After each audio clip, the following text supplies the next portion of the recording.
What's up everybody, Couch Mills here, coming at you with a brand new Valorant video. And in this video, we're gonna be breaking down all of the crazy announcements of today. There have been new skins, a new game mode, you can avoid teammates now. There's a ton we gotta talk about and break down, but the Game League website is the best place to pop off dominate with tips, tricks, guides, and everything you could possibly need to improve at the game. So what are you waiting for? Go check it out right now, down below.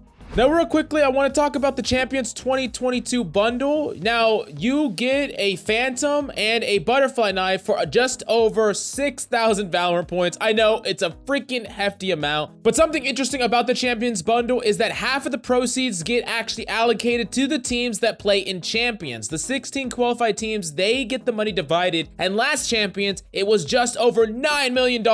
So it is pretty cool that at the very least, some of this money is going back to the players and the pros, but it doesn't make us any less freaking poor, man. But ultimately, the knife is actually pretty cool. It has a special feature where every 5 kills, it's gonna evolve, and eventually after 25 kills, you're gonna have a special inspect where it only is available after you get 25 kills in a given match. I love the idea of weapons that evolve with a certain kill amount. That's really cool to me, but let me know what you think about the bundle down below.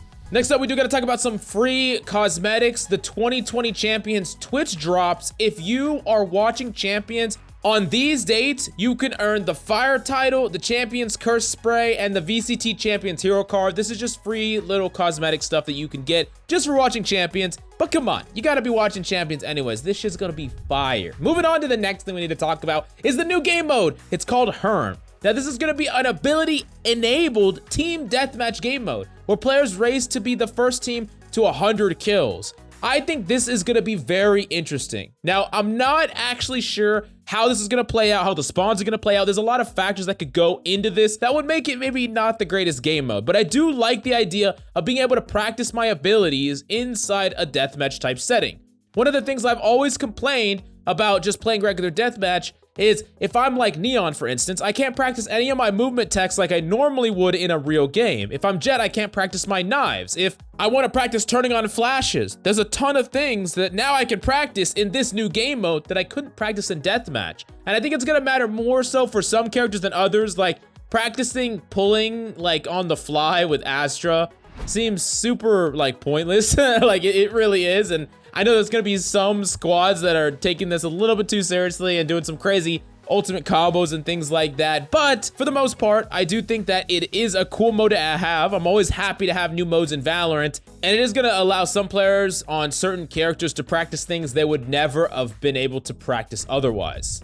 Now, in patch 5.04, we're gonna have new crosshair setting changes. So you're gonna be able to have a custom color using a hex code. You can make it whatever color you want. You're gonna be able to change horizontal and vertical crosshair lines separately, which is gonna give you tons of flexibility. You're gonna be able to copy crosshair of the current spectated player by typing /crosshair copy or /cc. That's amazing. People don't have to freaking answer your crosshair if they like it, and you can just randomly try some person in your lobby's crosshair without even asking for it. You just get to try it right away, which is really, really cool. So if you make a pop-off ace play, everyone's gonna be freaking taking your crosshair. And now you get 15 crosshair profiles instead of 10. Always better to have more options, and more crosshair settings is always good. I'm definitely happy for these changes.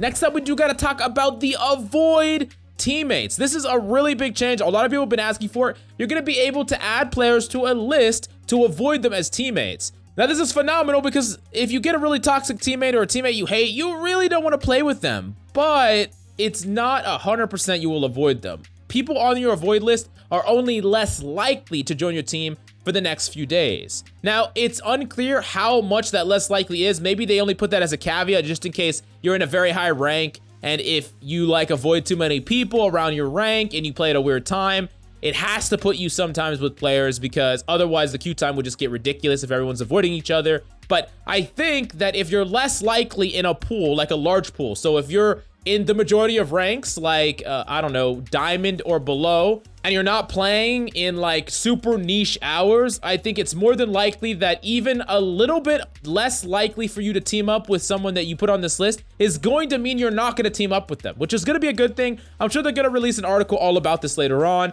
but it is very exciting information. I do, however, want to have a giant list. Like, I want a huge list. In Overwatch, they only gave us freaking 3 people, and it was not enough. There was never enough. You would have, like, you know, especially when there's trios and people playing together that are all toxic and all throwing, you need to have, like, a good freaking 10 people. Come on, don't make me keep putting people on and off the list. Just let me just avoid them all, or everyone can avoid me. I don't care. Either way, I think it will be a good thing. But let me know what you think about all this stuff. Between the skins, between the game mode, avoid, the settings. I mean, there's just a ton of stuff I'm really excited and hyped about. But definitely let me know what big thing you want to see in Valorant soon. And go to the Game Leap website to dominate and pop off in Act 2, coming in just a couple of days. Do yourself a favor and go check it out right now down below.